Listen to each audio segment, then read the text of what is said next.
Jai Shri Ram guys, welcome back to another vlog. आज આપણે આવ્યા છે દાણું આ ડુગડુગ લઈને ઇલેક્શન વાળું બધું કંઈ આમદારનો પોસ્ટ છે। આમદાર એટલે એમએલએ કે શું કહેવાય ખબર નહીં, તેના ફોર્મ ભરવાનું બધું હતું। આવેલા છે દાણું, બહુ બધી ગર્દી છે, 1000ના ઉપરનું પબ્લિક છે। તે બાજુ બધું ચાલુ છે પ્રોગ્રામ, ઘણા સમયથી આવેલા હતા। હવે ચાલ્યા આપણે ઘરે।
आपण सर्वांनी या ठिकाणी समोर यायचं आहे।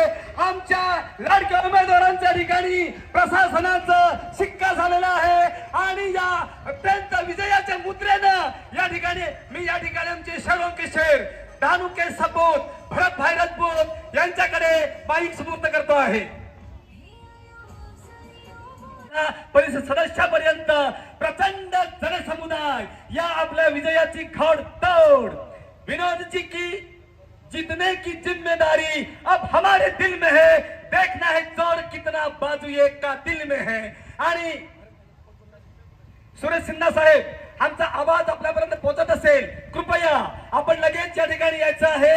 आपण या ठिकाणी आलेला होता, आमची नजर दोस्तों हौसले बुलंद है हमारे, पत्थर की जान रखेंगे, कदमों तले जमी तो क्या आसमान भी रखेंगे हम। ही चित्त घेऊन आपण इथे आलेलो आहोत। हमारे शेरों के शेर धानू के सपूत भरत भाई राजपूत आपल्या समोर या ठिकाणी।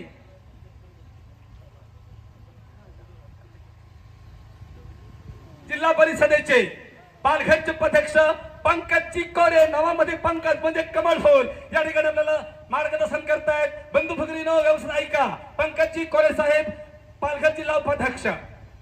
ही आपल्याला एक पालघर जिल्ह्यातून अधिक करून द्यायची आहे, एवढंच बोलतो आणि संपवतो। जय हिंद, जय महाराष्ट्र। धन्यवाद पंकज साहेब। या ठिकाणी आपण विजयाचा एक मस्त घोषित केलेले आणि ते घराच आहेत आपल्या समोर। आपण मगाशी जनसागर या ठिकाणी विनोदजी मेहता साहेबांची वाट बघत होतो। गेल्या अनेक दिवसापासून आमचा नेता कसा असावा, तरुण तळपदार असावा, लोकांच्या सुखदुःखामध्ये सहभाग। तो गाइस હવે આપણે ફ્રેશ થઈને આવ્યા છે મેદાન પર। થોડી વાર પહેલા જ આવ્યો દાનુથી અહીંયા ઘરે ને હવે ઘરથી મેદાન પર। એ જ છે આપણી જિંદગી, હું ચાલ્યા કરે કંઈ ખબર નહીં પડતી મળે। ખાઈ પીને 11-12 વાગે ઉઠવાનું ને 1 કલાક ફોનમાં જો એટલે 4 વાગી જાય।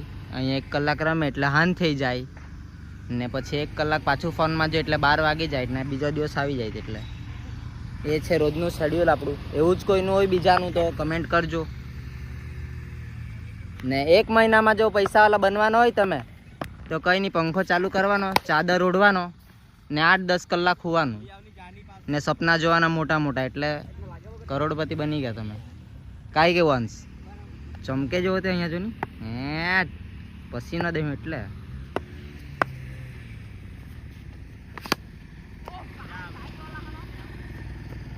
તો ગાઈઝ આજનો બ્લોગ આપણે અહીંયા જ એન્ડ કરીએ અને મળીએ કાલે બીજા બ્લોગમાં. જે કોઈ નવું હોય એ લાઈક કરો, શેર કરો, કમેન્ટ કરો અને સબસ્ક્રાઈબ કરજો.